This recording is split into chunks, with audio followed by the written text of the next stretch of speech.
I wasn't gonna post today because y'all, I am dead. I am dead tired. But after I just got through watching the show, and I was just taking light notes because I was gonna do a long show tomorrow. And then I seen the finale, and I was like,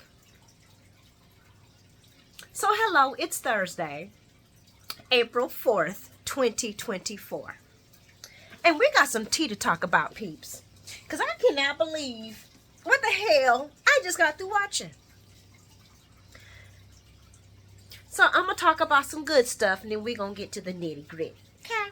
And this is not my normal show today. As y'all see, I'm not even doing my normal greeting. It's not my normal show. So just bear with me. Bear with me. Thank you very much. I appreciate y'all. So good news, GH is going to pass down the insurance to the city employees. All Laura's doing. Clap, clap to Laura. That's good. City employees. I can't believe they didn't have insurance. I'm hoping they had insurance. Because if these people didn't have insurance, if the city did not offer their employees insurance, that's fucking insane. But, we'll move along. Tracy has a clean bill of health. And it's her birthday. Happy birthday, Tracy Boo. And she plans to start riding her horse again. And, she goes to the stable, sees a shirtless Cody, and she's like, yeah, I would have forgot. I would have forgot what I was talking about, too. And she definitely did. But she talks to Cody about riding again, and she makes a little joke about, aren't you going to discourage me from doing this because I'm old? He's like, no, you got this. And she finds her birthday cake. Birthday girl! Yeah, I would have laughed at that too. And she just starts laughing and walking away.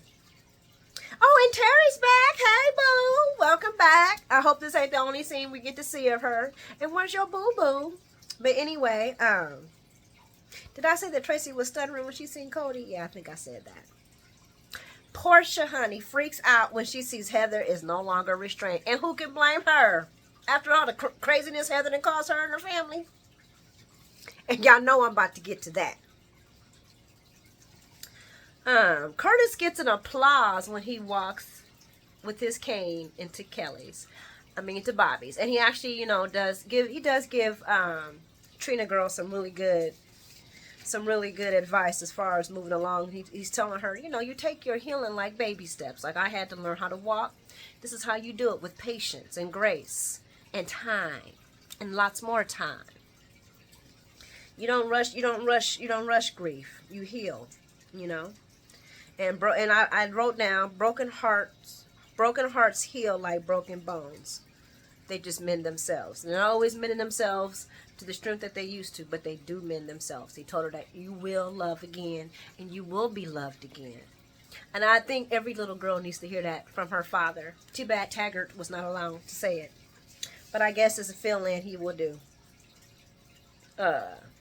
Guys, I really didn't get this whole entire Christina upset with Blaze thing. I mean, I'm sorry. Y'all might disagree. But to me, business is business. You know what I'm saying? And Blaze apologizes for not telling Christina about her offer to work at Deception. And I'm like, why? What are you apologizing for? Boo, y'all ain't married. Y'all ain't got joint accounts. She ain't taking care of you. And you're not taking care of her. I mean, y'all girlfriend and girlfriend, but... like you said, it just happened. And she's all sitting there all pissy about it. What are you pissy about? And then she pissy about that. But she ain't pissy when Blaze tells her that her mom thinks that they should keep their relationship on the low again. I mean, and Christina's like, well, as long as we're around family and friends and we can be out and open with them, I really don't care. And I'm like, this ain't gonna work. And you sound fucking crazy. You sound crazy as hell. You gonna be mad because this girl didn't tell you about Deception, but you okay with going back under the sheets again, hiding your relationship again, and you're going to be satisfied with just being out in front of your family and your friends? Well, we gonna see how this works. And you see how Blaze's mom played that, right? Yeah. Natalie's a smart woman, very smart woman. And I'm sure Christina's going to regret ever agreeing to that. Oh, and then Blaze is like, girl, I would turn. Now, see, this is where I would have been like, yeah, turn it down. No. I would have had to break up with her. But anyway, Blaze offered to walk away from deception. She said, we just signed the contract. I don't have to do this. If this is going to mess up me and you, I don't want to do this. So we already know this is going to mess up her and her because she said that. And Chris was like, no, I'm fine. You are not fine, girl. You are not fine with your fake baby bump.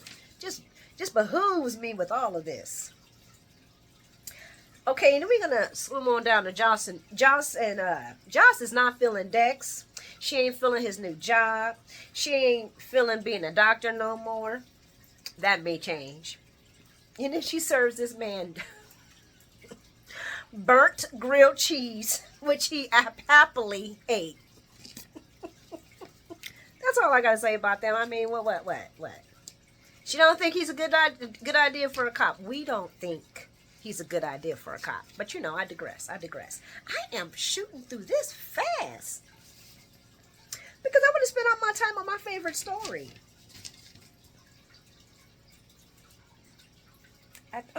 Kevin. So Kevin does a psych exam on Heather, and I'm like, conflict of interest. Hello, conflict of interest. Homie, for real? Anyway, and he sees a change in Heather. And Portia ain't trying to hear that at all when he comes talking to her about it. He then goes and asks Alexis why Portia is in earshot, some legal advice regarding Heather, and Alexis brings up post-conviction release. Y'all seen Portia's face? Portia like, what the hell are y'all talking about? Y'all gonna let Heather out from multiple homicide charges? And y'all let TJ's dad Sean sitting there for years just rotting in jail? You know what? We about to pack our clothes up. We packing up. We going to Gates. We're going to the Gates. We'll see y'all later. This is crap. I would have threw down everything. I would have kicked out the fake hospital stuff. Y'all out y'all damn mind. Yes, guys. I did this video just for that. I normally am not a fan of Portia. But when I say, honey, when she put her hand on that hip, I was like, oh, shit. She didn't have no makeup on, no extra for her lips, just looking like a real G. I was like, oh, shit. Oh, shit. I don't think they was prepared. And then Laura walks up, and she sees what's going on. And Alexis and Kevin's trying to, like, calm it all down. And you know we hate that. Laura asks Portia what's her feelings on Heather, because, you know, she just spent 2 minutes with her. And I just see that she's, you know, changed, that she's, you know, different. Portia got her hand on her hip. And if that foot would have been stepping, I would have been like, that's my mama. If that foot would have been stepping with that hand on the hip, that's Ruby Jones right there, baby. And she's like, you really want to know my thoughts? And I was like, Portia, they don't want to know your thoughts. They don't want to know your thoughts. They don't want to know your thoughts. Oh, she gave her thoughts, though. Laura, don't try to sell me on this poor, misunderstood Heather the murderer. She done played y'all all around, and you gonna let her do it again? Alexis like, of course, we know that for you this would be personal. I'm like, girl, shut up. She was like, girl, the roast for her, though. And then she starts off saying, he was just asking. I don't want to hear this. I don't want to hear none of this shit. Girl, you ain't even a lawyer. And now I see why you not. I was like, I gotta talk. I gotta get on here. I gotta get on here because I was Portia could come back and sit at the table. Okay, that hair on the hip alone and the no makeup and the straight face. I was like, in the face she was giving while they were talking. I was like, oh yeah, Portia is welcome back at the table. She wasn't doing that. Ooh, she brought it. Sister brought it. And then Alexis is like, what don't you hold back? I won't hold back because I don't care. I don't care how nice, changed, or victimized Heather seems to any of you. How much time have y'all spent with her? How much time, looking at Kevin, have y'all spent with this woman?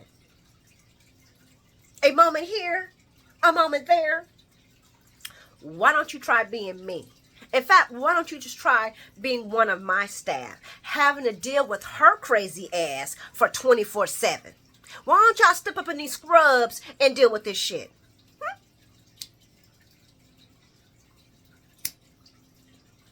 And you know what? This don't even touch on the fact of how this affects my family or the other families that she has affected. So you want to let this out? You want to do this? Then do it. I want you to do it. And I'm going to fight you every single way you go. I was like, oh, shit. Okay. Portia got more balls than Curtis. I was like, I had to come up here. After I seen that, I was like, all those other stories didn't even seem like they held.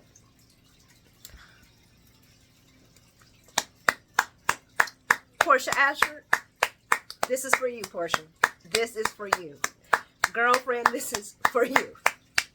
I thoroughly enjoyed that whole entire scene. I rewatched that scene over and over again. That main scene was the reason why my eyes woke up and I was like, guys, for real, I was about to just go wrap up and go into bed. And I seen that and I was like, she had a, and she's right. Are y'all serious? Y'all see I threw up Sean. Are y'all serious? Y'all really gonna try that? It won't be right. And I hope Heather gets out, kidnaps Ace, and runs. And with her little house, with her little fence, with the little swing. And she's swinging and she's taking care of Laura's grandchild. I hope they let her out. I hope they do. And I hope she walks off with Ace. Because I am so tired of Laura and this. First Cyrus, first Trina's family, first Portia's got to deal with her brother. Her brother walking around after he done held her and her daughter hostage gunpoint. Threatened their lives. She got to deal with that. Now she got to deal with little Heather too. I don't blame Portia. And I heard Portia. She told me, she called me and she said, girl, I'm packing my bags and we going to the Cates. And I was like, I don't blame you. I don't blame you because it's just such disrespect. I still can't get over how they did Sean. I just can't. That's why I'm mad that Nicholas is in jail, but I'm not mad. I'm not mad. He could stay in jail as long as Sean did. Probably longer. Yeah. But anywho, I'm going to wrap this up. This has probably been the shortest one I have ever done.